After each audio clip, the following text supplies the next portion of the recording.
जय गुरु जी, शुक्राना गुरु जी, अनंतम अनंतम शुक्राना गुरु जी। ओम नमः शिवाय, शिव जी सदा सहाय।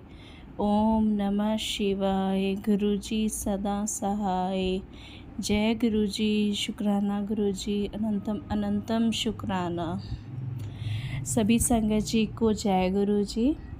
संकट जी, हमारे ज़िंदगी में कितनी बार ऐसा होता है कि बहुत से ऐसे संकट आते हैं, बहुत से ऐसे पल आते हैं जब हमारा विश्वास कहीं ना कहीं डगमगा जाता है और हम ना चाहते हुए भी अपने इष्ट से, अपने गुरुजी से, अपने भगवान से दूर होने लगते हैं और हमारा जो है किसी भी चीज़ में मन नहीं लगता और हम बिना सोचे समझे बस भगवान को, गुरुजी को दोष देने लगते हैं कि आपने मेरा ये नहीं किया, आपने मुझे ये संकट दे दिया, आखिर मैंने ऐसे क्या कर्म किए हैं।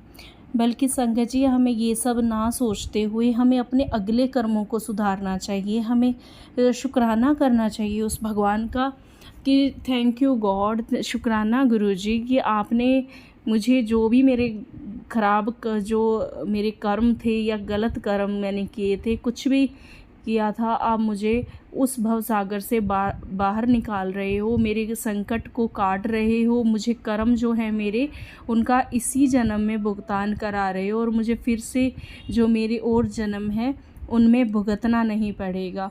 और यही चीज़ सोचते हुए मैं आगे के कर्म जो है उनको सही करना चाहिए और हर पल, हर घड़ी, हर श्वास में शुक्राना करते रहना चाहिए। संगत जी, आज का सत्संग ऐसी ही एक घटना पे आधारित है जो हमें देहरादून से आंटी जी ने भेजा है।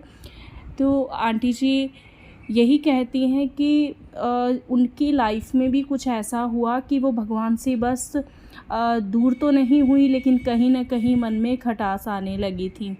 वो कहती हैं कि मैं बहुत ज़्यादा मानती थी भगवान को, लेकिन फिर एक ज़िंदगी का एक ऐसा पॉइंट आता है कि मैं बस दोष देने लग गई। मुझे हर चीज़ में ये लगता था कि आखिर मेरी क्या गलती है जो मैं ये सब बर्दाश्त कर रही हूँ। पूरा जीवन मेरा संघर्षों से भरा रह गया। बचपन में भी मुझे दुख मिले, बड़े होने पे भी दुख मिले और जैसे तैसे करके अपना पढ़ाई किया और शादी हो गई और शादी के बाद भी मुझे दुख ही मिल रहे हैं। अब आगे बच्चे हैं तो बच्चों के भी जीवन में संकट है। आखिर मेरे जीवन में ऐसा मेरा कौन सा गुनाह हो गया, कौन से पाप कर्म मेरे हो गए जो मेरे साथ साथ मेरा परिवार भी भुगत रहा है। तो संगत जी वो कहती हैं कि मैं माता रानी को बहुत ज़्यादा मानती थी और हमारे परिवार में एक अच्छा माहौल रहा था। शुरू से भगवान के प्रति एक निष्ठा, आस्था रही थी। तो कि हमेशा से हम लोग कुछ भी हमारी ज़िंदगी के पल होते थे या संकट होते थे, हम ये सोचते थे कि हमारा जीवन जो है वो उस प्रभु की देन है, उस मैया की देन है और हम उसी को मानते हुए निमित्त अपना जीवन जी रहे थे। लेकिन मेरा एक पॉइंट पे ऐसा वक्त आ गया कि मैं बस दुनिया से बहुत कट गई। हुआ यूँ था संगत जी कि वो कहती हैं कि मेरी शादी के बाद में मेरा सब कुछ ठीक चल रहा था। एक मिडिल क्लास फैमिली से हम हैं और गुरुजी से तब तक नहीं जुड़े थे और गुरुजी से जुड़ने की पहले की जर्नी वो बता रही हैं कि मेरे बच्चे हैं 2 और एक बेटा एक बेटी। और हुआ यूँ कि शादी के 10 साल बाद मेरे जो बेटा है उसको बहुत ही सवेरे जो है बुखार चढ़ना स्टार्ट हो गया और वो बिल्कुल ठीक ही नहीं हो रहा था। और सडनली उसी वक्त मेरी एक पुरानी सहेली किरण आंटी जो बाहर रहती हैं अभी USA, वो मुझसे मिली थी। तो बातों बातों में जब एक बात निकली कि यार तुम सारी उम्र जो है ये दुख तकलीफ़ों में हो, तुम गुरुजी से क्यों नहीं अरदास करती हो। तो आंटी जी कहती हैं कि मैंने कहा गुरुजी, कौन गुरुजी? तो उन्होंने मुझे बताया कि बड़े मंदिर छत्रपुर में गुरुजी का आश्रम है, आप गुरुजी से प्रार्थना करो, शुक्राना करो, आपका जो है ये सारे संकट दूर हो जाएंगे और आपका बेटा भी ठीक हो जाएगा। और संगत जी, बेटे की कोई भी बीमारी पता नहीं लग पा रही थी। सभी डॉक्टर भी परेशान थे, परिवार भी परेशान था और मैं सही बोलूँ, मैंने पूजा पाठ भक्ति सब करना छोड़ दिया था। मैं थक चुकी थी और मेरा एक ही था कि बस जैसे तैसे मेरा बेटा ठीक हो जाए और ये जीवन फिर से पटरी पे आ जाए। दुख तो और भी बहुत थे, लेकिन ये सबसे बड़ा दुख हो गया। कहते हैं ना संगत जी कि औलाद का दुख सबसे बड़ा दुख होता है। तो आंटी जी जो मेरी फ्रेंड, मतलब आंटी जी बोलती हैं कि उनकी फ्रेंड जो किरण आंटी हैं, फिर उन्होंने बताया कि तुम गुरुजी के बारे में थोड़ा मतलब यूट्यूब वगैरह से जान सकती हो, क्योंकि उस वक्त हमारी मीटिंग थोड़ी सी हो पाई थी और हम ज़्यादा बात नहीं कर पाए थे। तो उन्होंने मुझे हालांकि गुरुजी का एक लॉकेट स्वरूप दे दिया कि ये जो है अपने बेटे के गले में डाल दो और गुरुजी से शुक्राना करो। उन्होंने मुझे गुरुजी का मंत्र भी बताया, जय गुरुजी। और उसके बाद में मैंने अनमने मन से, बस वही है ना कि एक औलाद के लिए माँ कुछ भी कर जाती है, बस वही सोच के मैंने, हालांकि विश्वास नहीं था, कोई अटैचमेंट नहीं थी, बट उसकी बात सुन के, या यूँ कह लें कि उसके जीवन से प्रभावित होके कि देखो वो भी हमारी जैसी फैमिली से थी और आज कितनी खुश है, कितनी सेटल है, और मैं तो उसके आगे कुछ भी नहीं हूँ। वो रंग रूप में भी आज भी वैसी की वैसी पड़ी, और मुझे दुखों ने उम्र से पहले ही जो है ना, मतलब एक ओल्ड दिखाना स्टार्ट कर दिया है। तो बस वही चीज़ों सोच के मैंने अपने बेटे के गले में वो लॉकेट स्वरूप डाल दिया। और फिर मैंने क्या किया, जैसे मुझे आंटी ने बताया था ठीक वैसे ही गुरुजी के नाम से बस ऐसे ही एक गिलास में जल भर के और मैंने उनकी प्रार्थना की और बेटे को बस पिला दिया कि जैसे गुरुजी ने ब्लेस कर दियो, जैसा मुझे आंटी ने बोला था कि गुरुजी लोटा ब्लेस करते हैं।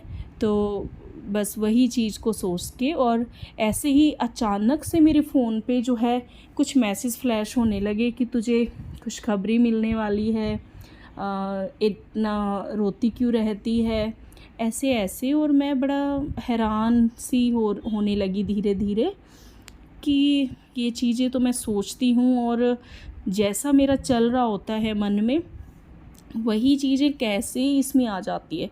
फिर संगत जी ये हुआ कि मैंने ये भी सोचा कि ऐसा शायद कोइंसिडेंस है। और मेरी जो फ्रेंड है किरण आंटी, वो भी वापस चली गई थी, तो उनसे भी टच में तो नहीं रहा, लेकिन वो कुछ जैसे गुरुजी के मैसेजेस व्हाट्सएप पे लगाया करती थी, तो मैं बस वही देख लेती थी। देखती तो मैं पहले भी थी, पर मैंने कभी पूछा ही नहीं। मुझे लगता था कि अच्छा होंगे कोई इनके जानकार या कुछ बुजुर्ग है ना, जिनकी ऐसे बात, कुछ अच्छी बात लिखी होती है।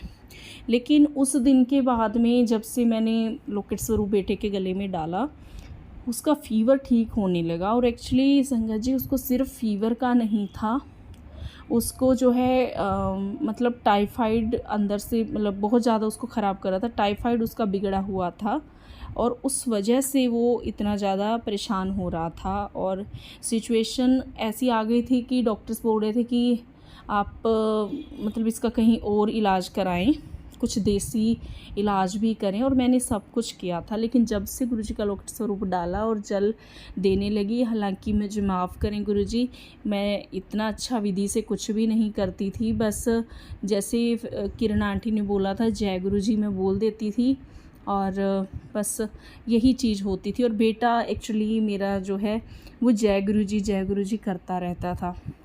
जब भी थोड़ा ठीक होता था, फ़ोन चला रहा है तो कुछ ऐसे गुरुजी के मैसेज आते थे, सत्संग आती थी। मुझे तो इतनी पागल हूँ मैं संगत जी कि मुझे तो सत्संग का भी नहीं पता था, तो कुछ भी विधि नहीं जानती थी। लेकिन वो कहते हैं ना कि हम जब किसी भगवान को या किसी को भी, गुरुजी को भी मानते हैं, तो वो हमारा हाथ कभी नहीं छोड़ते हैं। बस ठीक ऐसे ही मेरे साथ हुआ। मैंने तो सिर्फ उनकी तरफ एक कदम बढ़ाया था संगत जी, लेकिन गुरुजी ने तो मेरी बाजू ही पकड़ ली और मेरा बेटा धीरे धीरे 3 महीने में बिल्कुल ठीक हो गया। और तब मैंने फाइनली 3 महीने बाद गुरुजी से खुद का एक स्ट्रॉन्ग कनेक्शन फील किया।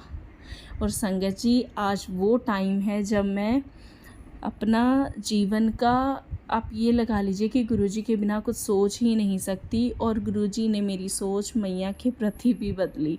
गुरुजी के जो मैसेज आते थे, फिर मैंने जो सत्संगें भी सुनी थी, किरण आंटी के सुझाव से, या उन्होंने मुझे समझाया जो चीज़ें बाद में कभी कभी बीच में फ़ोन पे बात हुई या व्हाट्सएप पे मैसेज के थ्रू, तो मुझे पता चला। और जो मैंने सुना, फिर मैंने मैया से भी बहुत माफ़ी मांगी कि मैया तुझे मैंने बचपन से माना और मैंने ऐसे ब्लेम कर दिया।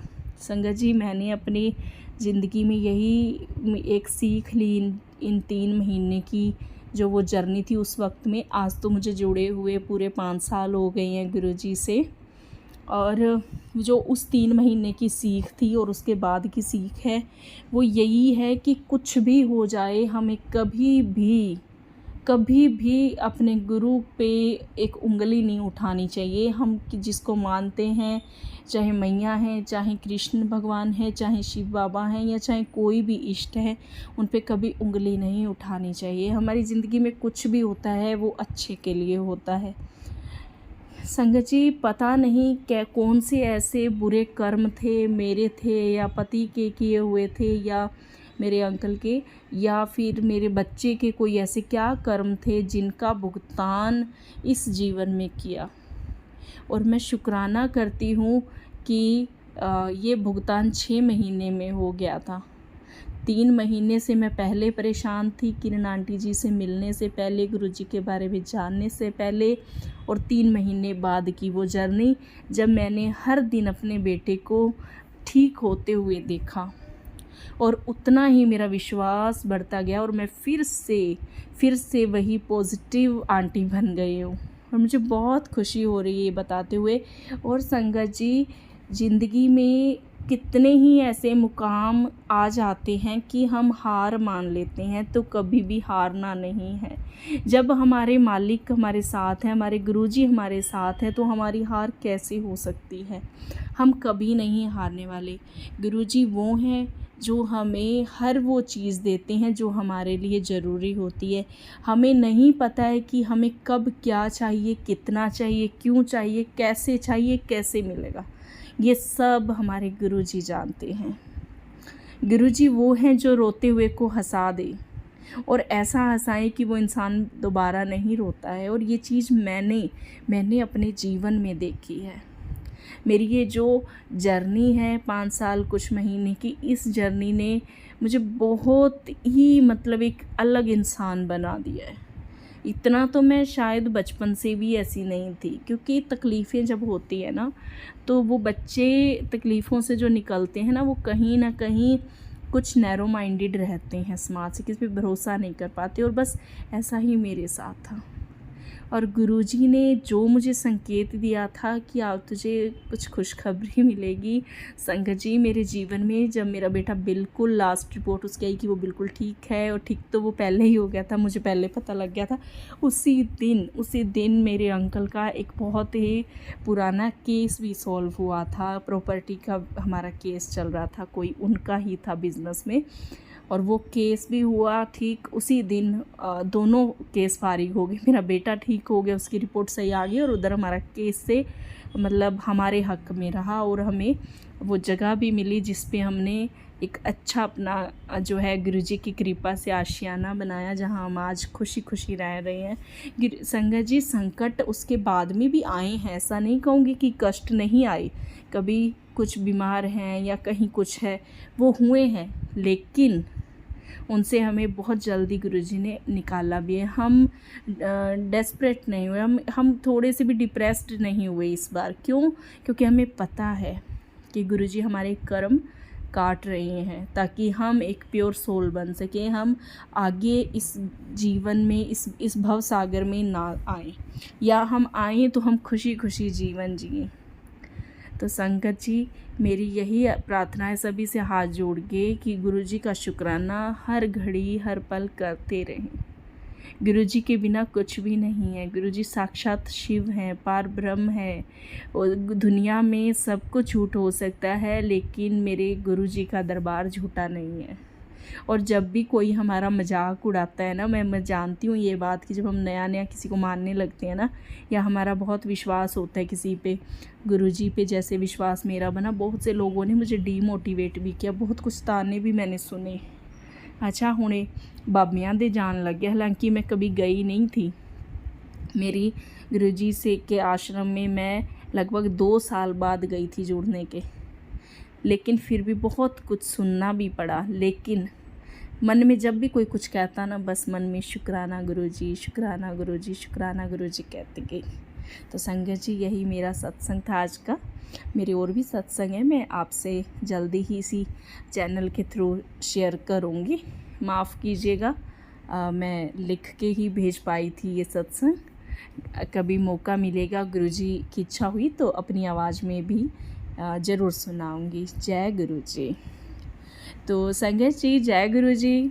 संगत जी, अगर आप भी अपना सत्संग शेयर करना चाहते हैं तो अपलोड करवा सकते हैं। आप दिए गए व्हाट्सएप नंबर पे अपना सत्संग लिख के, रिकॉर्ड करके या वीडियो जैसे आपको कन्वीनियंट लगे आप भेज सकते हैं। आपका सत्संग बिना कुछ एडिटिंग के यहाँ अपलोड किया जाएगा। और संगत जी, ये जितने भी सत्संग हैं कोई भी फेक नहीं है, कोई भी झूठा नहीं है, सब रियल जो आई गई हैं वही आप लोगों के साथ गुरु कृपा से शेयर किए गए हैं। बस गुरुजी से यही प्रार्थना है कि जैसे आंटी जी आज खुश हैं वैसे ही सभी खुश रहें। जय गुरु जी, जय गुरु।